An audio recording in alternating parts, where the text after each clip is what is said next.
Have you ever found yourself scrolling through your phone at 2 in the morning, feeling restless and disconnected, knowing you should sleep, but unable to quiet the racing thoughts in your mind? Or perhaps you've noticed how even during moments that should bring joy, a family dinner or a beautiful sunset, there's this underlying tension, this sense that something is just not quite right. You're not alone in this experience. In our modern world, we've become experts at fighting reality without even realizing we're doing it. We live in an age where we're constantly told that the next app, the next meditation technique, the next self-help book will finally give us the peace we're seeking. Yet, despite having more access to information about happiness and fulfillment than any generation before us, rates of anxiety, depression, and general life dissatisfaction continue to climb. There's something fundamentally misunderstood about the nature of peace itself, and until we see this clearly, we'll keep searching in all the wrong places. The truth is that peace isn't something you find, achieve, or acquire. It's not a state you reach after you've fixed all your problems, healed all your wounds, or finally gotten your life together. Peace is what remains when you stop the exhausting battle against what's actually happening right now. But this isn't just another philosophical concept to ponder. It's a recognition that can transform your entire experience of being alive. Most of us spend our days in a subtle but constant state of resistance. We resist the traffic that makes us late, the emotions that feel uncomfortable, the thoughts that seem inappropriate, the people who behave differently than we'd prefer. We resist our current job while dreaming of a better one, resist our current relationship while imagining a perfect partner, resist our current circumstances while planning elaborate escapes. This resistance has become so automatic, so woven into the fabric of daily experience, that we rarely question whether it's actually serving us. But what if this very resistance is the source of the unease you've been trying to escape? What if the fighting itself is what keeps peace at arm's length? This isn't about becoming passive or accepting harmful situations. It's about understanding something far more subtle about how the mind creates suffering, even in the midst of ordinary, manageable circumstances. When you're stuck in traffic, for example, what actually causes the stress? Is it the physical reality of sitting in a car that's moving slowly? Or is it the mental commentary that says this shouldn't be happening, that you should be somewhere else, that this delay is somehow wrong or unfair? The traffic is just traffic, cars moving slowly, but the mind turns it into a problem, a frustration, a reason to feel agitated. The resistance to what's happening creates an internal battle that exists nowhere except in thought. This pattern extends to nearly every aspect of modern life. We resist Monday mornings, difficult conversations, aging, change, uncertainty, boredom, and even peaceful moments, because they don't match the mental image of how things should be. The mind has become a constant judge, evaluating each moment and finding it lacking in some way. And this evaluation, this continuous comparison between what is and what should be, is where suffering takes root. You might notice this most clearly during those moments when everything external is actually fine. You're sitting comfortably. There's no immediate crisis, no urgent demands, yet there's still this underlying restlessness. The mind immediately fills this space with concerns about tomorrow, regrets about yesterday, or simply a vague sense that you should be doing something more productive, more meaningful, more exciting. Even peace itself becomes something to resist because it doesn't match the mind's idea of what life should feel like. This resistance operates on such a subtle level that we often mistake it for normal thinking. The mind says things like, "I shouldn't feel this way," or "this situation needs to change," or "I'll be happy when," and we accept these thoughts as reasonable responses to life. But underneath each of these statements is an assumption that the present moment is somehow inadequate or wrong. This assumption is so fundamental to how we've learned to think that questioning it can feel almost revolutionary. The modern world amplifies this resistance in countless ways. Social media shows us curated versions of other people's lives, making our own seem insufficient by comparison. News cycles keep us in a constant state of concern about events we cannot control.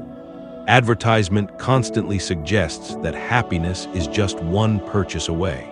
Self-improvement culture, while well-intentioned, often reinforces the idea that who you are right now isn't enough. All of these influences feed the mind's tendency to reject the present moment in favor of some imagined better scenario. But here's where it gets interesting. The very act of fighting the present moment requires the present moment to exist. You cannot resist what isn't here. You cannot fight with the past because it's already gone. You cannot battle with the future because it hasn't arrived. All resistance happens now, in this moment, against this moment. So when you're fighting with what's happening, you're actually fighting with the only reality that exists, the only place where life actually unfolds. This creates a peculiar kind of inner conflict. Part of you is trying to live, to experience, to be present, while another part is simultaneously rejecting that same experience. It's like trying to drink water while also spitting it out. The action defeats itself before it can be completed. The result is a constant low-level tension, a sense of being at odds with your own existence. The mind justifies this resistance by creating elaborate stories about why the present moment isn't acceptable. It says you need to feel differently, think differently, be somewhere else, have different circumstances. It creates a narrative where peace depends on changing external conditions or internal states. But this narrative, convincing as it may seem, is based on a fundamental misunderstanding of how peace actually works.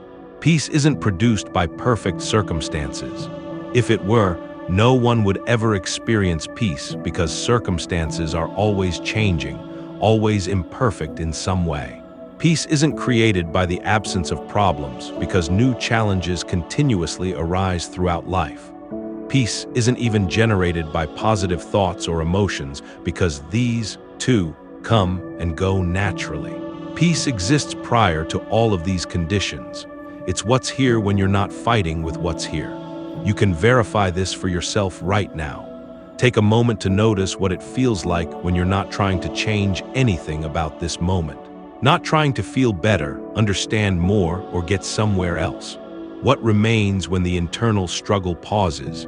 There's a stillness there, a quiet presence that doesn't depend on circumstances being different. This stillness has always been available, but it gets obscured when the mind is busy resisting reality. This recognition doesn't require years of meditation or spiritual practice. It doesn't require perfect conditions or a peaceful environment. It simply requires a willingness to stop fighting with what's actually happening and notice what remains when the fight ends. This stopping isn't a doing, it's more like a not doing. It's the relaxation of an effort you may not have realized you were making. The mind often resists this idea because it seems too simple. It wants peace to be complicated, achievable through effort, something that can be earned or deserved. The ego particularly dislikes this simplicity because it leaves no role for the ego to play. There's nothing to achieve, nothing to become, nothing to prove. The ego's entire existence depends on there being problems to solve and goals to reach.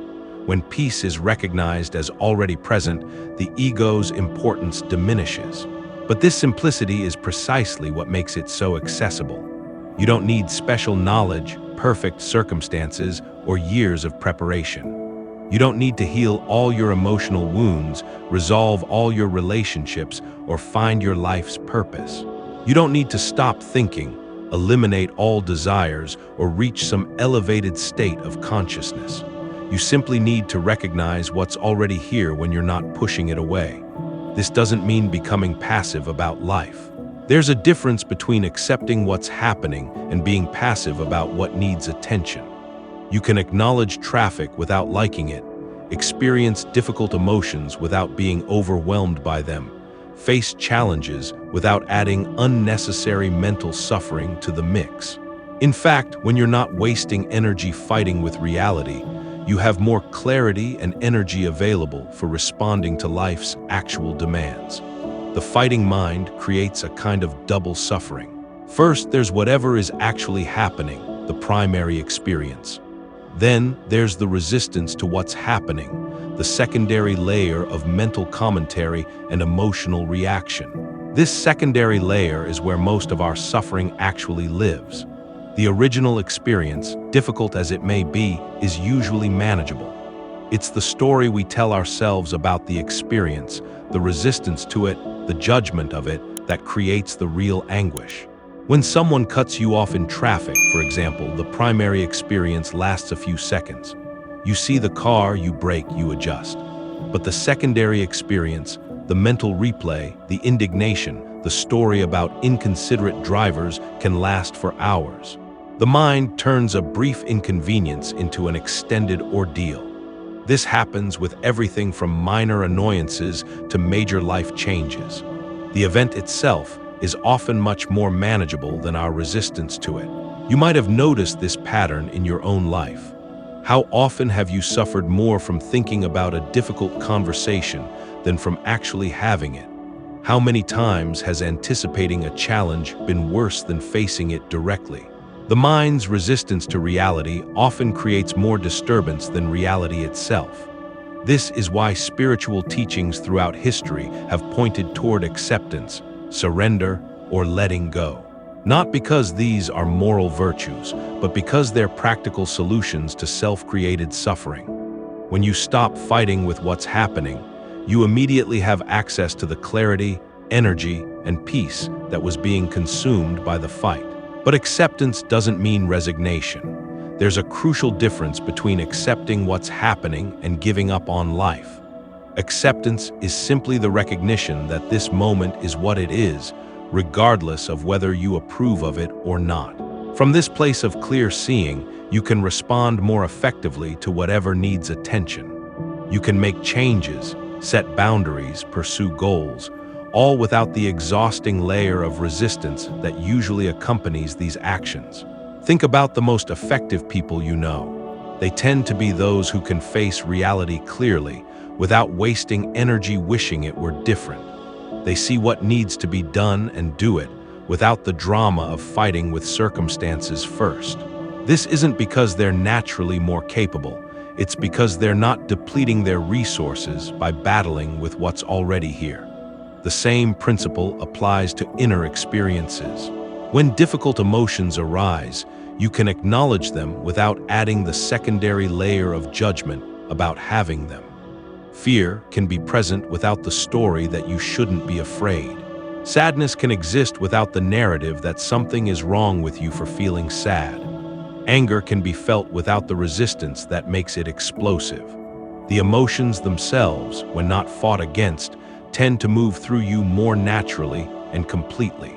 This is particularly relevant in our current cultural moment, where there's enormous pressure to maintain a positive attitude, to be grateful, to think positively. While these approaches have their place, they can become another form of resistance when they're used to avoid or suppress natural human responses to life. The demand to feel differently than you actually feel creates its own kind of inner conflict. True peace includes space for the full range of human experience. It doesn't require you to feel happy all the time, grateful in every moment, or positive about every situation. It simply requires that you stop adding unnecessary resistance to whatever you're actually experiencing. This creates a kind of inner spaciousness that can accommodate whatever arises without being disturbed by it. You can experience this right now. Whatever you're feeling as you listen to these words, can you allow it to be here without trying to change it? If there's restlessness, can you let it be restless? If there's skepticism, can you let it be skeptical? If there's curiosity, can you let it be curious? What happens when you stop trying to manage your inner experience and simply let it be as it is? This allowing isn't a technique or a practice you do. It's more like a recognition of what's already happening. Experience is already arising whether you resist it or not. Thoughts are already appearing whether you approve of them or not. Emotions are already flowing whether you welcome them or not. The resistance doesn't actually stop anything from happening. It just adds a layer of suffering to whatever is occurring. When this becomes clear, the whole approach to life begins to shift. Instead of constantly trying to create the right internal conditions for peace, you begin to recognize that peace is what's naturally here when you're not creating the wrong conditions. Instead of seeking experiences that will make you feel better, you start noticing the inherent okayness that exists independent of temporary experiences. This shift often happens gradually, in small moments throughout the day. You might notice it when you stop trying to fix a difficult emotion and it naturally begins to ease. You might experience it when you accept being stuck in traffic and suddenly the situation feels less oppressive. You might recognize it in those brief pauses between thoughts when there's just quiet awareness without any particular content. These moments reveal something important about the nature of consciousness itself. Awareness doesn't actually have a problem with any experience. It can hold sadness without being sad, witness fear without being afraid, observe anger without being angry. The awareness that's reading these words right now isn't disturbed by the content of the words. It simply receives whatever appears within it. This awareness is what you actually are beneath all the changing experiences, emotions, and thoughts. It's not a concept or a belief. It's the most intimate aspect of your existence. You know it directly because you are it. Every experience you've ever had has appeared within this awareness. Every thought, every feeling, every sensation has been received by this conscious presence that you are. The fighting with the present moment is an activity that happens within awareness, but awareness itself is never actually in conflict with anything. It's like space being in conflict with the objects that appear within it. The space isn't disturbed by what it contains. Similarly, your essential nature isn't disturbed by what appears within your experience, even when the mind thinks it should be. This recognition can be profoundly liberating because it reveals that you're not actually the victim of your experiences. You're the space in which they occur. You're not at the mercy of your thoughts and emotions. You're the awareness that observes them. This doesn't make you invulnerable to life's challenges, but it does reveal that your essential well-being isn't dependent on those challenges being resolved. From this perspective, the search for peace begins to seem unnecessary. Not because peace isn't valuable, but because what you're seeking is already what you are. The awareness that's aware of seeking peace is itself peaceful. The consciousness that's conscious of disturbance is itself undisturbed. The presence that's present to all experiences is itself stable and complete. This might sound abstract, but it's actually the most practical insight possible. When you realize that peace is your natural state rather than something you need to achieve, you stop spending energy on strategies that were never necessary. You stop fighting with the present moment because you realize there's nothing to fight. You stop seeking experiences to make you feel better because you recognize that what you truly are is unaffected by temporary experiences. This doesn't make you indifferent to life.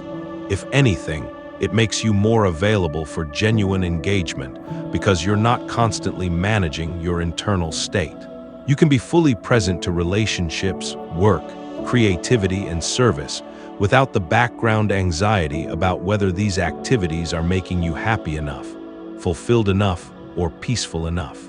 The paradox is that when you stop seeking peace, peace becomes naturally available. When you stop fighting the present moment reveals its inherent completeness. When you stop trying to fix your experience becomes workable exactly as it is. This isn't a reward for good behavior. It's simply what becomes obvious when the clouds of resistance clear. You don't need to take this as a belief or philosophy. You can explore it directly in your own experience. The next time you notice yourself fighting with what's happening, whether it's a traffic jam, a difficult emotion, or simply the ordinary mundane reality of your day, see what happens when you experiment with not fighting. Not as a technique to make things better, but as a genuine inquiry into what's actually here when the battle ends. What you'll likely discover is that the peace you've been seeking was never actually absent. It was simply obscured by the effort to find it somewhere else. It was covered by the assumption that this moment, exactly as it is, isn't enough. But this moment is where your life is actually happening. This moment is where peace has always been waiting, not as something to be achieved, but as something to be recognized. And in that recognition, everything changes, not because you've gained something new, but because you've stopped pushing away what was already here. The fight ends not in victory or defeat, but in the simple seeing that there was never actually anything to fight. There's just this moment, this awareness, this inexplicable presence that you are, and that by itself is already completely sufficient. This is why you can't find peace until you stop fighting this moment. Peace isn't hiding in some other moment. It's not waiting for better circumstances. It's here now, in the space that remains when the fighting stops. And that space, that peace, that presence, is what you've always been looking for because it's what you've always been.